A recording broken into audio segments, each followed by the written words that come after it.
Olá pessoal, vamos resolver aqui nesse vídeo o exemplo 1 da aula 2. O problema passado no enunciado, consiste de dois segmentos de materiais distintos e área de seção transversal também distinta. Os segmentos são fixos pelas suas extremidades e nós temos um carregamento, uma carga de 20 kN aplicada aqui na interface entre os dois segmentos. Aqui nós temos um modelo proposto no enunciado, que consiste aqui de dois elementos e 3 nós, ok? E o objetivo é então determinar os deslocamentos nodais, forças de reação, deformações, as tensões e a energia de deformação. Bom, aqui nós sabemos que um problema apresenta um total de 3 graus de liberdade. Então aqui o NDOF é 3 e a quantidade de elementos aí nós estamos chamando de NL igual a 2, E a nossa ideia aqui é novamente desenvolver o nosso sistema F igual a K vezes o dos nós, ok? E nós sabemos então que as dimensões aqui dos vetores e da matriz de rigidez é dada aqui pela quantidade de graus de liberdade, tá certo? Então o vetor aqui 3 por 1, a matriz 3 por 3 e o vetor de deslocamentos nodais 3 por 1. Bom pessoal, e da mesma forma que fizemos para o exemplo da aula 1, já deixei aqui preparado aquelas tabelas que são úteis aí no equacionamento, tá? Então, a primeira aqui é a nossa matriz de incidência, ou de conectividade elemento-nó. Okay? Então, vamos recordando aqui, ela resume aqui os dados da malha, de conectividade da malha. Então, aqui no caso, o elemento 1 composto pelos nós 1 e 2, nós I e J. Elemento 2 composto pelos nós 2 e 3. Tá? Para essa malha aqui que nós estamos adotando. A outra tabela, a tabela de propriedades, no caso do elemento barra, nós temos que armazenar como propriedade um dado de material, que é o módulo de elasticidade, e o dado de geometria, que é a área da seção transversal. Okay? Então aqui para o elemento 1 eu tenho o módulo de elasticidade e a área da seção transversal correspondente, 200 GPa e 50 milímetros quadrados. Aqui no caso eu já converti aqui para megapascal, ok? O módulo de elasticidade vezes 10 a terceira. E elemento 2, idem, 60 vezes 10 a terceira megapascal e uma área de 100 milímetros quadrados. Uma terceira tabela aqui que nós vamos utilizar também para o elemento barra e para outros elementos é a tabela de coordenadas dos nós. Okay? Então, nesse exemplo aqui, adotando um sistema de coordenadas x com origem no nó 1, as coordenadas nodais dos nós 1, 2 e 3 aqui seriam 0, 400 e 1000. Ok? Seria aqui a posição final aqui desse engastamento da extremidade oposta à origem do sistema de coordenadas. Uma das funções aqui de armazenamento das coordenadas é que elas permitem a gente determinar o comprimento do elemento, tá certo? No caso do elemento barra, deixei lá no material de apoio, o comprimento de um elemento E, ele pode ser dado aqui, a gente colocou lá como módulo, para calcular sempre um valor positivo, obviamente, de comprimento, o módulo da coordenada x do nó J menos a coordenada x do nó I, tá certo? Tal que nesse exemplo aqui nós vamos ter que o comprimento do elemento 1 vai ser igual coordenada x do nó j, o elemento 1 tem nó j2, cuja coordenada é 400, menos a coordenada x do nó i, no caso do elemento 1, o nó i dele é o nó 1, tem coordenada 0. Então, que aqui vamos ter a dimensão de 400 milímetros. E comprimento L2, né? Coordenada x do nó j, né? Do elemento 2, o elemento 2, o nó j é o nó 3, cuja coordenada é 1000. Então, 1000 menos coordenada i, coordenada x do nó i, no caso do elemento 2, é o nó 2, coordenada 400, 1000 menos 400, nós temos aqui o comprimento de 600 milímetros. Ok? Obviamente, esses comprimentos eles estão aqui no desenho, tá certo? Aqui nós estamos fazendo só um exercício mostrando uma das finalidades aqui de fazer esse armazenamento das coordenadas nodais, tá certo? Bom, então, iniciando aqui o desenvolvimento do nosso sistema de equações, né? Vamos seguir a mesma sequência do exemplo da aula 1, né? A primeira coisa que a gente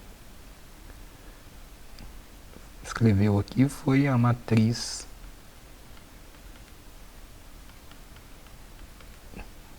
de rigidez dos elementos.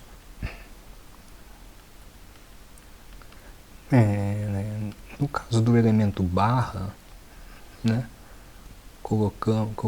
deixei lá no material de apoio, né, o desenvolvimento da matriz de rigidez de um elemento barra, que é equivalente a de um elemento mola, né, que tem a expressãozinha EA sobre L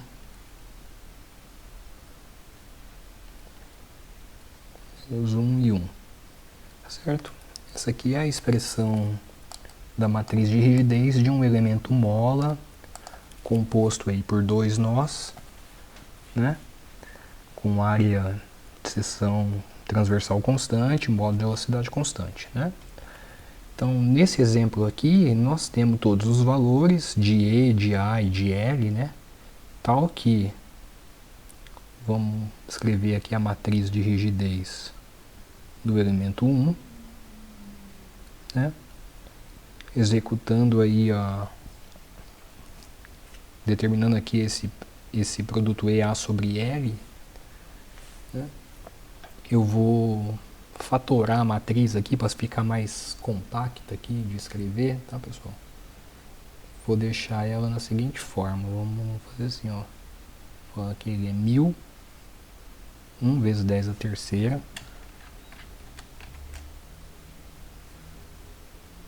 que multiplica 25 menos 25 menos 25 25, ok? Vou deixar ela mais. E essa matriz aqui, ela está dada em Newton por milímetro, ok? Está dada em Newton por milímetro. As dimensões aqui estão em milímetro e a força está em newtons. Né? Então, fazendo aqui o mesmo para a matriz de rigidez do elemento 2, cada elemento 2, fazendo a conta aqui, o EA sobre L, a rigidez equivalente, né, nós podemos fatorar ela na seguinte forma também. Por aqui como 1000, 1 vezes 10 a terceira, que multiplica 10, menos 10, menos 10 e 10. Aqui também Newton por milímetro. Ok? Ficar sempre atento com as unidades aí, tá certo, pessoal, de medida. E também, como fizemos no exemplo anterior, né, é importante aqui fazer a marcação dos graus de liberdade.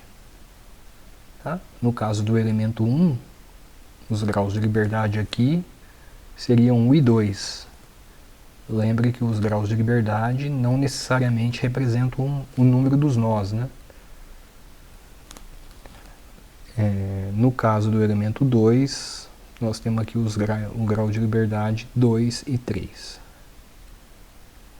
2 e 3, 2 e 3. Então, primeiro passo aqui, determinação da matriz de rigidez dos elementos. Ok.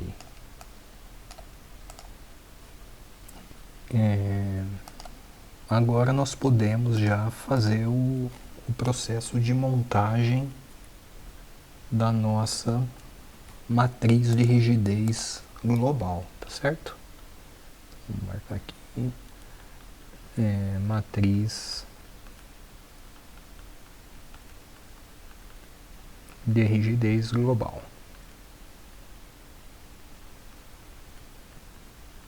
Nós vimos lá no material de apoio, né, que uma expressão aí que resume a montagem da matriz de rigidez global é um operador A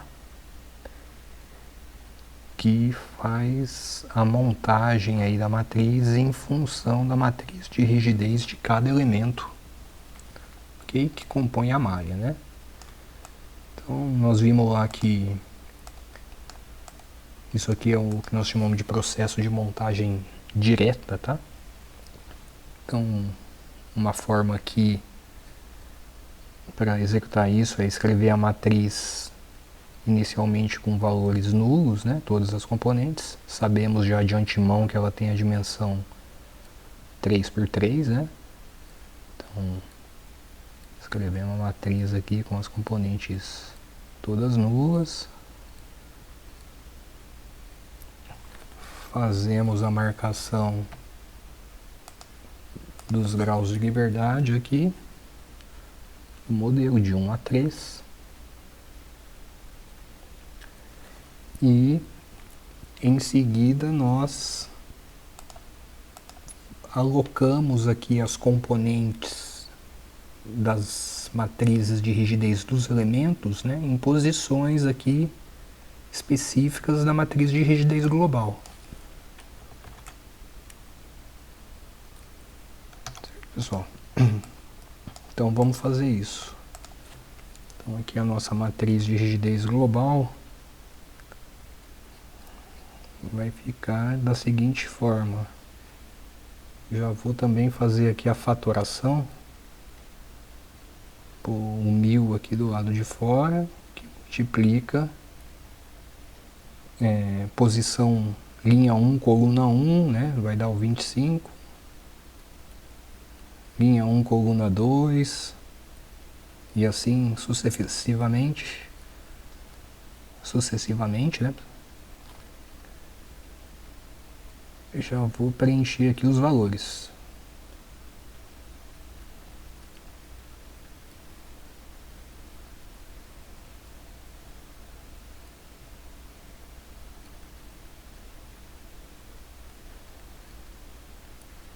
Ok?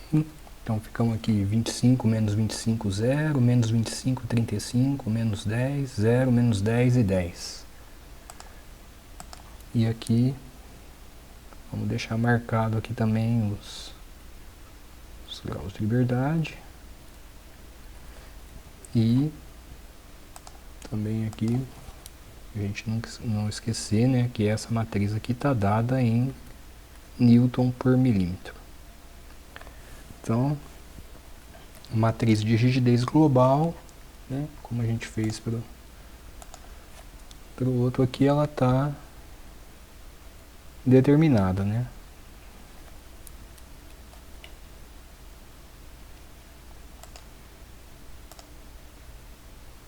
Bom, o próximo vetor aqui, né, pessoal, fizemos aqui primeiro o vetor de forças globais, tá? Vou escrever aqui também. O vetor global de forças.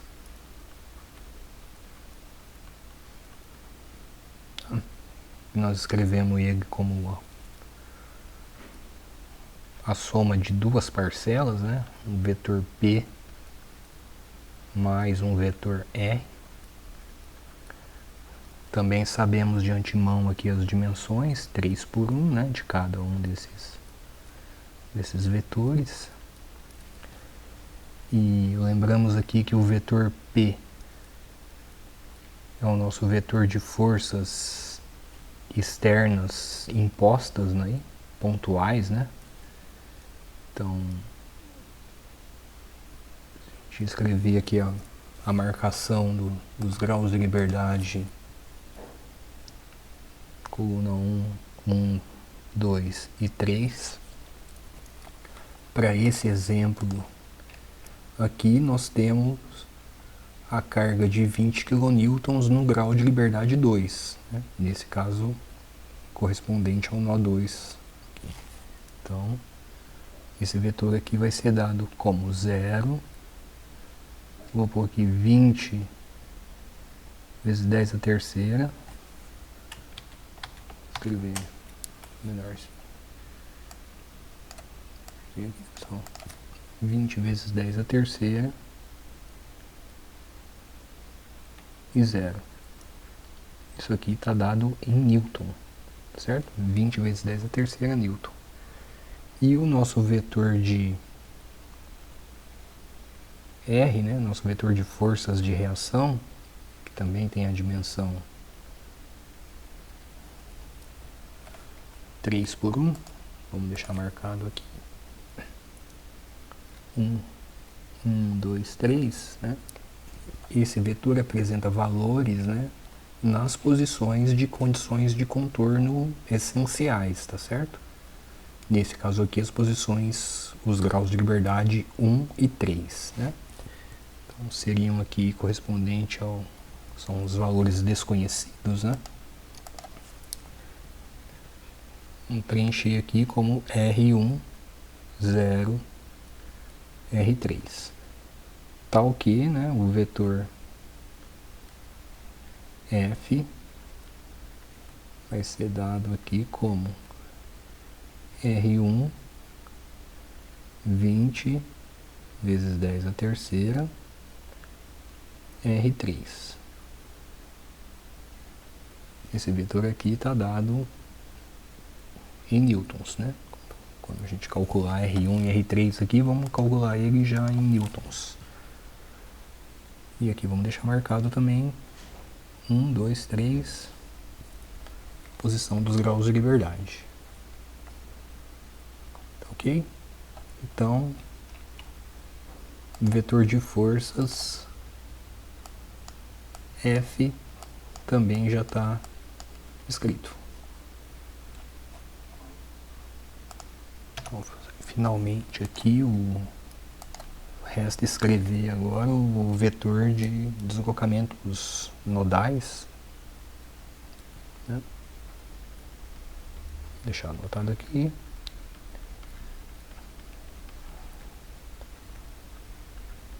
Vetor de deslocamentos nodais,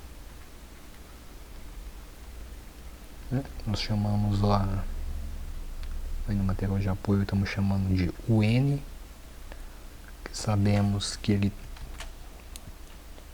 tem a dimensão 3 por 1 também, né? Nesse exemplo aqui, podemos escrever como 1, o 2 e o 3. Ok? Já vamos ver aqui quem é cada um. Cada valor. Eu vou deixar aqui a marcação 1, 2 e 3. E, obviamente aqui, né, no nosso modelinho, né, assim como a gente fez para o elemento mola, né, nós estamos considerando o deslocamento do nó 1, deslocamento do nó 2, deslocamento do nó 3. E as forças de reação, né, a gente está assumindo aqui nas posições de condição de contorno, R1 e aqui R3, né? Então aqui sabemos também, como um dado do problema, né, que as condições de contorno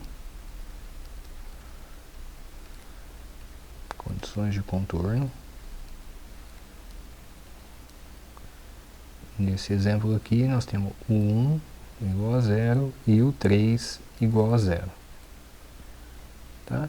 Então que o nosso vetor de deslocamentos nodais vai ser escrito como 0, o 2 e 0.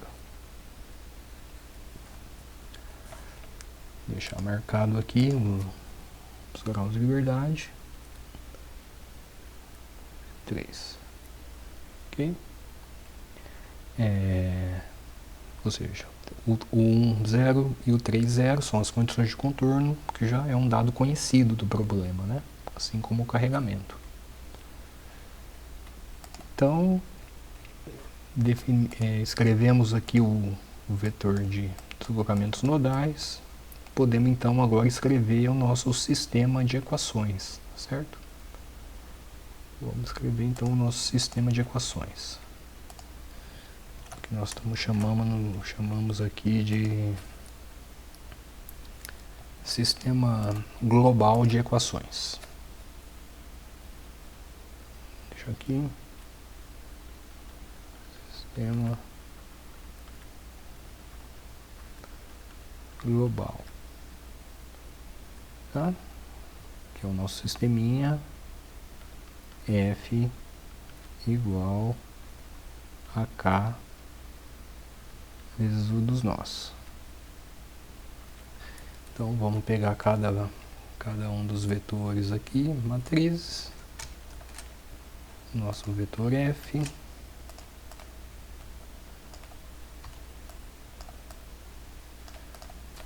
igual nossa matriz de rigidez K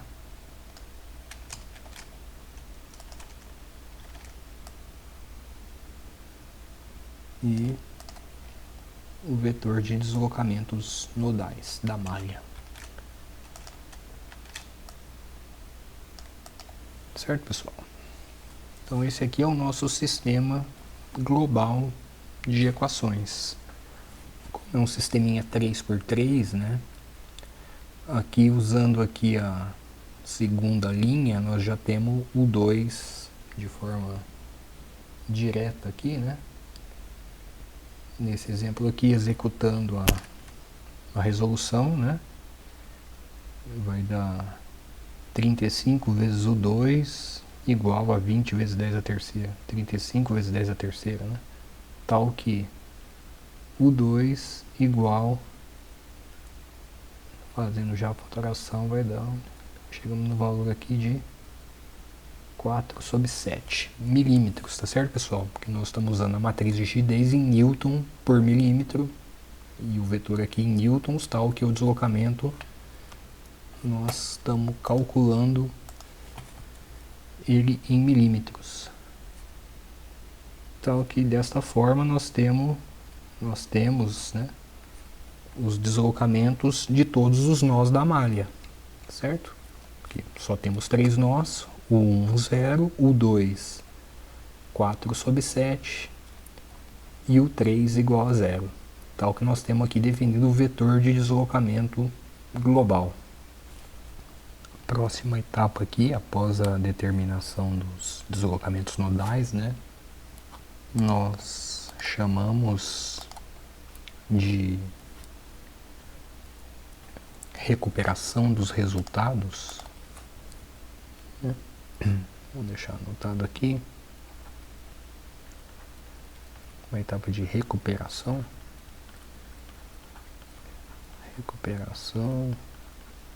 de resultados.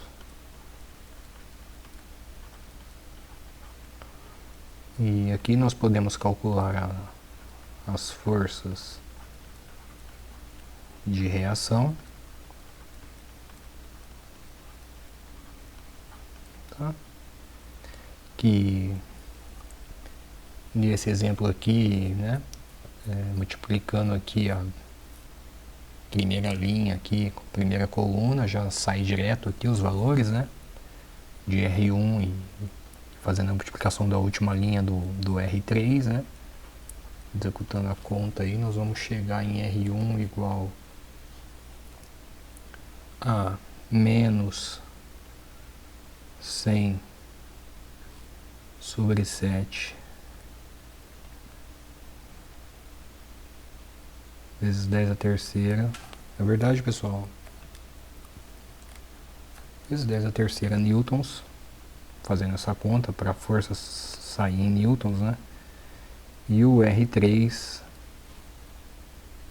menos 40 sobre 7 vezes 10 a terceira newtons.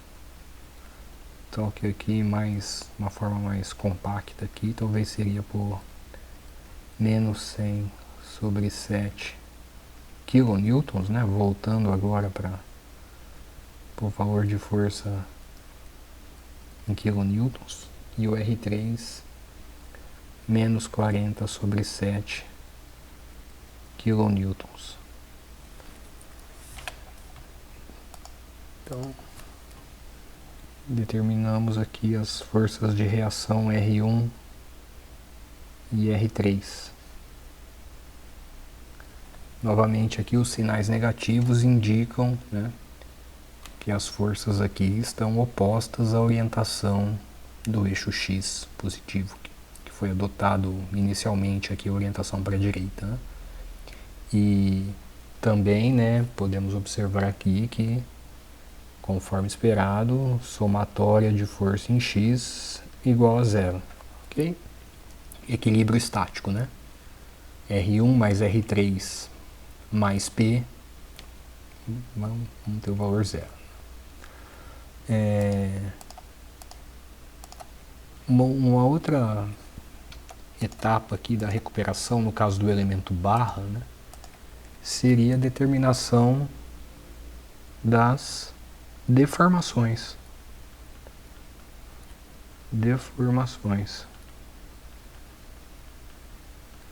Então, deixamos lá no material de apoio, né, uma expressão para a deformação do elemento E, sob a hipótese de pequenos deslocamentos, né, o ΔL sobre L. Nós escrevemos ela numa forma matricial dada por uma matriz B que multiplica os deslocamentos nodais do elemento E, né? E essa matriz aqui nós estamos chamando de matriz deformação-deslocamento, né? A matriz BE é dada como 1 sobre L do elemento E, e aqui menos 1, 1, né? Matriz linha aqui, né? Então como nós temos o comprimento de cada elemento e nós temos também o deslocamento nodal de todos os nós consequentemente dos elementos, né? Vetor de deslocamento nodais dos elementos, podemos determinar aqui a deformação do elemento 1 como 1 sobre L do elemento 1, que multiplica aqui a nossa matriz menos 1, 1, vezes o vetor de deslocamento do elemento 1, que, olhando a nossa matriz de incidência, né, é o nó 1, nó 2. Então, teríamos aqui o 1 e o 2, que nós já conhecemos, tá certo? O 1 é 0 e o 2, 4 sobre 7. Então, executando aqui a multiplicação linha com a coluna, né, nós vamos chegar aqui na deformação do elemento 1 igual a 1 sobre 700. Um adimensional, tá certo, pessoal? Mesma coisa para o elemento 2, 1 sobre L2, que multiplica menos 1, 1, vezes o vetor de deslocamentos dos nós do elemento 2. No caso aqui, para a malha dotada é U2 e o 3. Nó I e nó J do elemento 2, tá certo? O 2, 4/7, o 3 igual a 0, condição de contorno. Então nós temos aqui o epsilon do elemento 2, executando aqui essa conta, vai dar um valor menos 1/1050. Então, determinamos desta forma as deformações de cada um dos elementos, tá?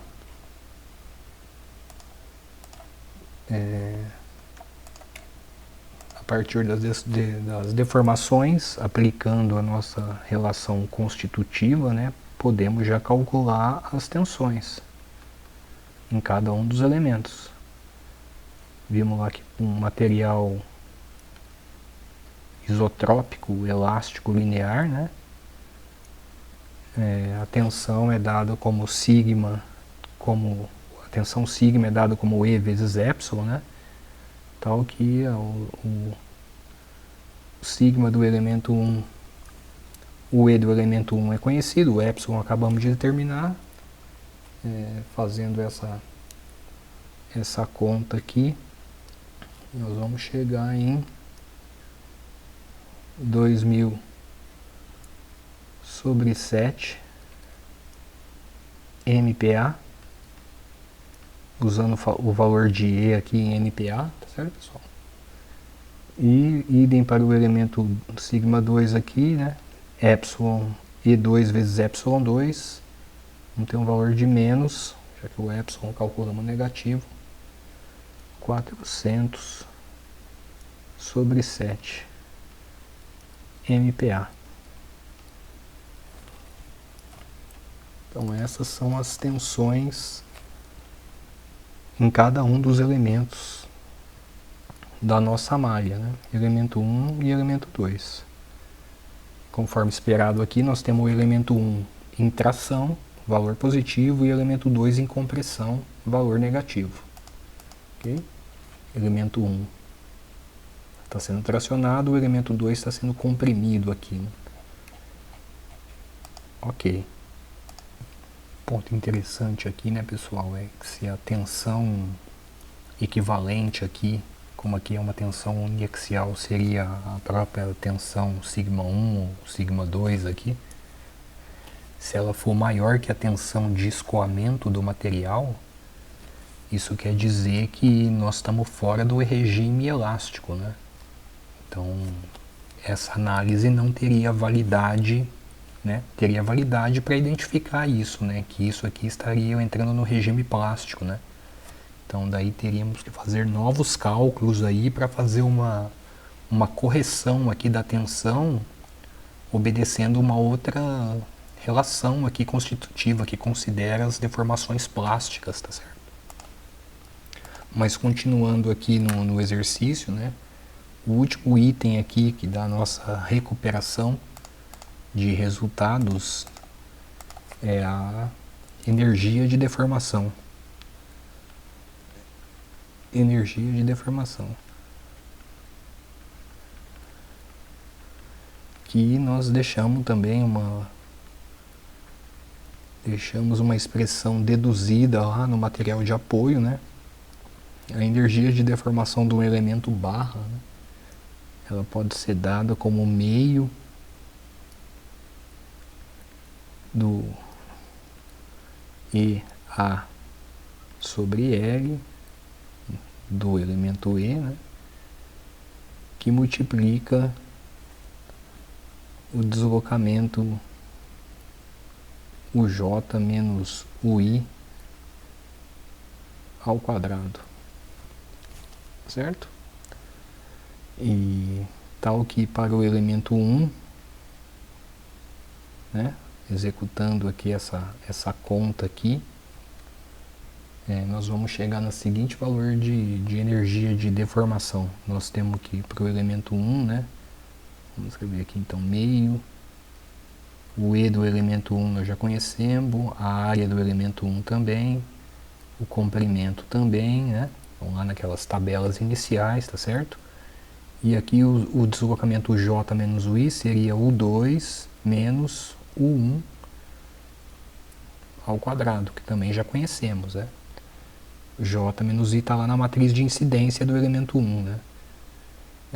Executando aqui a conta, nós vamos chegar na energia de deformação de 200 sobre 49.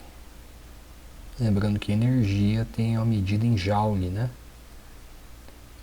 E chama atenção aqui, pessoal, que o joule aqui é Newton vezes metro, né? Ele vem da força vezes deslocamento, né? Então, usando aqui talvez fiquem atentos aqui com as unidades de medida, né? Na substituição aqui para calcular, para garantir que aqui o cálculo está fornecendo a energia em joules, tá certo? A energia de deformação do elemento 2, idem, né?